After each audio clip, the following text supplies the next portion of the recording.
Good morning. Good afternoon na pala. So ngayon, mayroon tayong i-review yung mga gamit natin pang airsoft.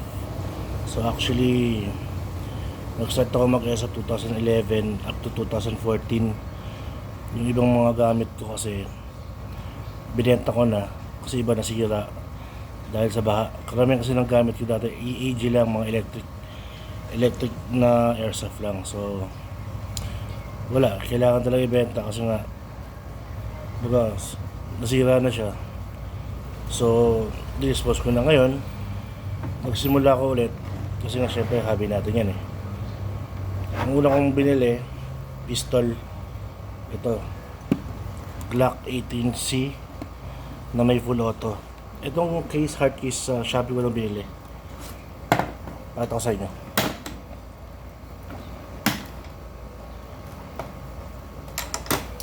So ito Glock 18C is gawa ng E-Screen, kumbaga EC, tawag sa akin EC, ENC. Yan.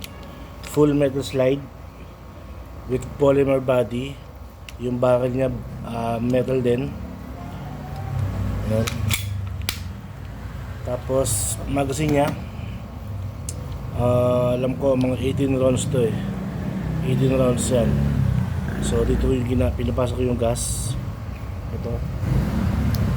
Gas natin is Puff Dino number 12. So yun. Pasok ko dito. Maganda lang pala dito, meron siyang silicone oil sa loob. So every time nalagay ka ng gas, so dual purpose. So nalulubricate yung mga O-rings niya, pati mga kailangan i-lubricate para hindi tumigas at saka ma-maintain yung inner parts niya even dito sa loob. Yan, malulubricate to. Pero kung ibang parts naman, syempre kailangan mo lagyan ng silicone oil gaya dito, pati yung loob sa may switch ng full auto. Yan. Yan. Diba? So para ma-maintain mo siya, hindi siya malikabukan, yun nga, nag-purchase ako ng hard case ng Glock sa Shopee. Mura lang naman, check nyo na lang. So at least, diba, pag aalis ka, hindi nakakalabas, nakalagay lang dito sa hard case mo. Magandang tignan, very professional pa. Puff Dino, ito rin. Tagal nito maubos, promise. Tapos next natin yung ating primary, kumbaga sa counter, yung pistol, secondary weapon eh. Ito yung ating primary weapon. Ayan lang. Ayan. So guys, kita ba? Ang unit daw is Perfection Tactical 1. So ano siya, pag sinabing Perfection kasi akala nyo Umarex, iba yun. Iba yung Perfection Umarex. Ito naman Perfection Tactical 1 yung name ng brand niya. So full metal to. Yan, buo yan metal, pati yung inner barrel metal. Yung loob niya dahil EAG siya, metal yung loob niyan. Yung isa pala gas, ito metal, battery operated. So nung na-purchase ko siya, may ano siya, stock unit lang siya. Ano lang siya, meron siyang 7 inches na reel, siguro hanggang dito. Yung common na FRA1 na handguard, wala palang reel yun. So yun, pinaklas ko na rin yung triangle sight niya dito. May triangle sight siya dito, pinaklas ko na rin yun para magkasya itong Pilit ko pa nga pala yung SLR na mod. So bakit ako nagpalit? Kasi yung SLR mod 10 inches na siya, kagaya nito, mahaba na siya. Pwede ko siyang lagyan ng accessories kasi may rail siya eh. Nung una kasi una kasing 7 inches, wala yun, bilog lang yun. Wala siyang kakapitan ng mga railings. So ito rin, lalagyan ko na ng handguard, ng grip, grip. Tapos nag-purchase din ako ng EOTech 558 na green and red dot. So kanina, nag-test fire ako. Sinet ko na rin yung green dot dun sa site dito sa site nito. Ito nga pala, hiwalay ko yung binili ito sa Shopee dito. Polymer dito siya, bakal. Polymer siya pati ito isa. Ayan. Wala naman talaga ito dati. Tapos ito, bumili rin ako ng flashlight tsaka laser. Ayan o. Flashlight, green light at laser. Ayan. So kaya ako nagpalit ng handguard na may rail para malagyan ng accessories. Same dito sa EOTech natin.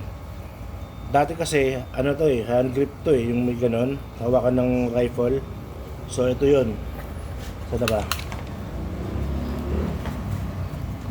Yan o, detachable naman yan Pero hindi ko naman, ang gusto ko kasi may sight, may optic sight, kaya nagpalit ako ng tinanggal ko to for more accessories.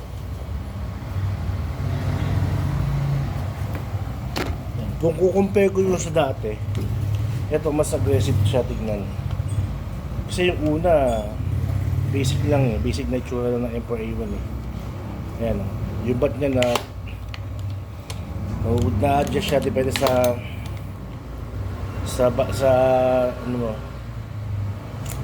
trip mong shoulder attachment.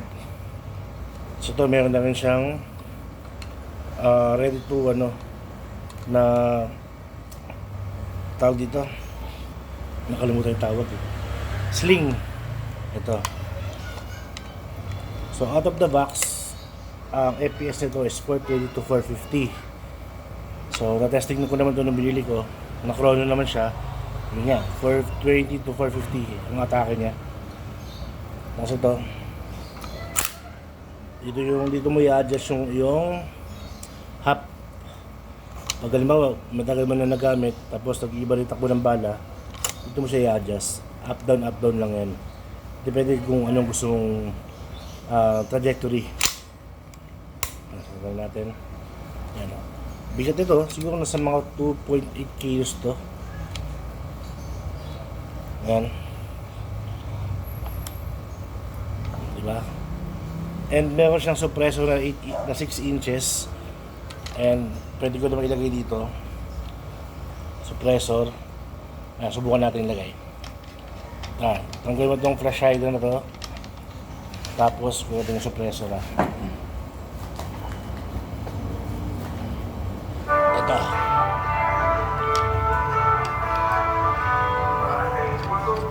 Actually ayun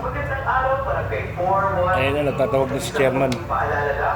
Itong mga suppressor, lang siya kumbaga accessories lang siya, pandagdag forma. Pero tingin ko, may tulong din naman to pag gusto mo mas mahaba yung trajectory mo ng bala. Makakatulong din to Ano ba, haba, di ba? Sniper. Diba?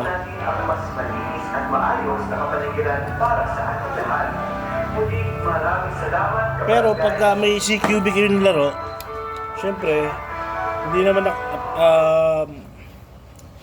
naman advisable na mag suppressor kasi CQB, sundutan lang yun.